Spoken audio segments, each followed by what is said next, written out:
ప్రవర్తించారు, ఆమెను తక్కువ చేసి మాట్లాడారు, నోటుకొచ్చినట్లుగా ప్రవర్తించారు.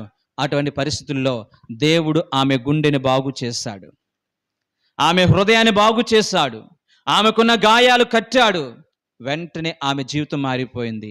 మారిన ఆమె అనేక మంది హృదయాలను కట్టేటట్లుగా ప్రభు వాడుకున్నాడు. అనేక మంది జీవితాన్ని బాగు చేసినట్లుగా ఒక మంచి స్వార్థికురాలుగా ఆయన వాడుకున్నాడు. ఈ రోజున ఇక్కడ కూర్చున్న మన జీవితాలు, నీ హృదయం బాగుపడితే, నీ హృదయం కట్టబడితే, నీ హృదయం మార్పు చెందితే, నా ప్రభు కోసం మాట్లాడకుండా, నా ప్రభు కోసం ప్రకటించకుండా మనం ఎక్కడ ఎన్నడూ కూడా ఉండలేము అనే విషయాన్ని గమనించండి. నా దేవునికి ఉన్నటువంటి గొప్పతనము, ఆయన మతాలు మార్చేవాడు కాదు, కానీ ఆయన హృదయాలు మార్చేవాడు. పాడైపోయినటువంటి హృదయాలని, చెడిపోయిన హృదయాలని, గాయపడిన హృదయాలని బాగు చేయడం అనేది ప్రారంభం నుంచి కూడా ఆయన కలిగి ఉన్నటువంటి ఉన్నతమైన లక్షణం. ప్రైజ్